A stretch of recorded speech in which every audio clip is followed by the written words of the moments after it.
Well, Dr. Gipp, I appreciate you coming to the Bible study with me. I've been coming here for a couple years, and I got thinking about what you told me the other night, and I really think my friends would like to hear this too because they really love the Bible.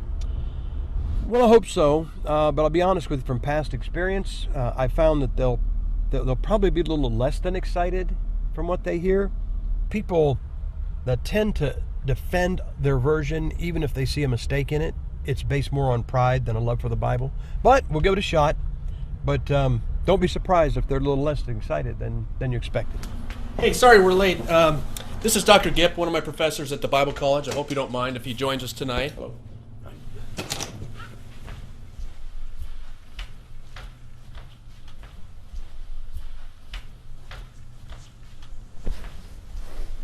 Well, hey, thanks for coming, Sam.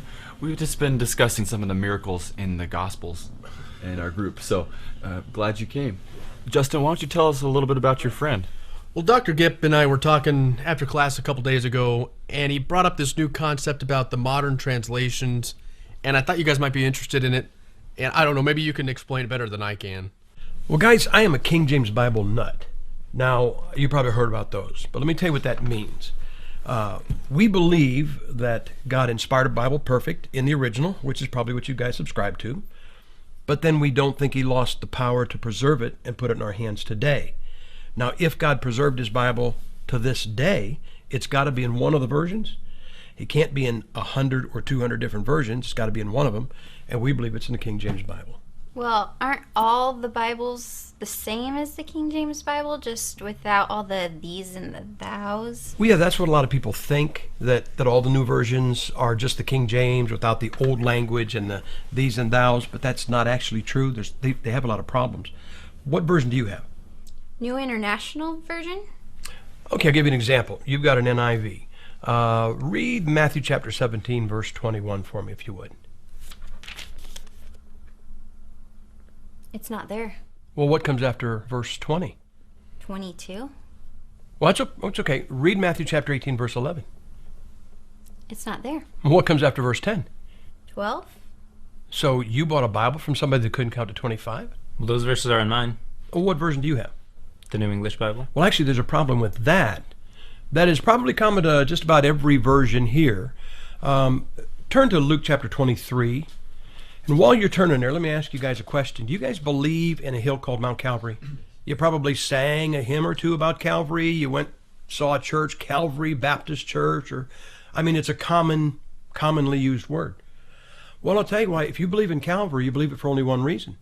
You believe it because of Luke chapter 23, verse 33 in the King James Bible. Because that is the single only place. I'll show you. Luke 23, verse 33, it says this, and when they came to the place which is called Calvary. Now, that is the only time the word Calvary appears in the Bible. What does your New English say? It says, and when they reached the place called the Skull. Okay, what do you have? What version? Good News Bible. Okay, what does it have? The Skull. And what does your NIV have? Mine says the Skull. And I think I saw a New American Standard, and you looked it up. What does it say? The Skull. And what do you have? Mine says Calvary, actually. All right. Do you have a King James? What do you have? The New King James? Well, let me ask you this. Do you have a in your hands New King James, or do you have a between your arms New King James? You don't know, do you? Mm-mm. Well, the fact is that they've made running changes in the New King James and never told anybody about it. I'll show you. I've got a New King James. In Zechariah chapter 13, verse 6, the King James Bible has a prophetic reference to Jesus Christ. And in that verse, it says, what are these wounds in thine hands? Now this is a New King James Version.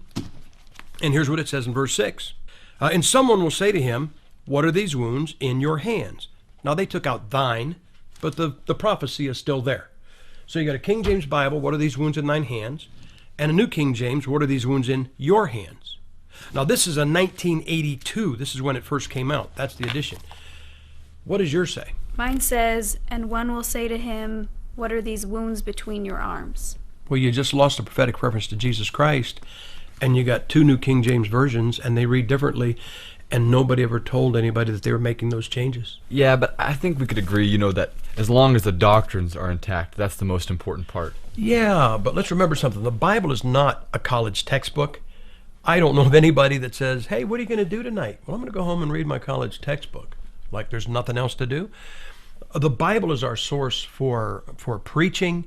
It goes far beyond just doctrine. And one of the problems with modern translations is they tend to put problems where there were no problems before. Well, Brother Gipp, if I can just say something real quick, I feel like you've come in here and, okay, you've shown us some problems with our Bible and some of it's funny, and you just come in here and you're just causing division now between us when we're trying to learn the Bible together. Well, I understand the sentiment of that statement, and sometimes it is construed that way, like you King James guys are causing division, and if it wasn't for that, we would have unity. But unity is just that. Think about this. There's probably no portion of Scripture known to the world, lost or saved, better than Psalm 23 out of a King James Bible. The Lord is my shepherd. I shall not want.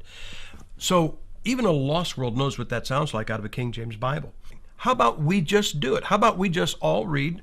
We'll read from all the versions you have. We'll read Psalm 23 in unison and see how it sounds. Okay?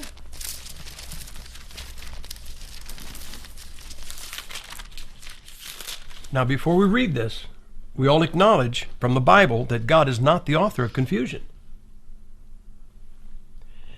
The Lord is my shepherd, I shall not want. He makes me lie down in green pastures. He leads me beside quiet waters. He restores my soul. He guides me in the paths of righteousness for His name's sake. Even though I walk through the valley of the shadow of death, Darkness, I will not be afraid, Lord, for you are with me. Your shepherd's rod and staff protect me. Thou spreadest a table before me in the sight of mine enemies. Thou hast richly my cup overflows. Surely goodness and loving kindness will follow me all the days of my life. Love will be with me all my life, and your house will be my home as long as I live. Forever. Now, what one word best describes what you just heard?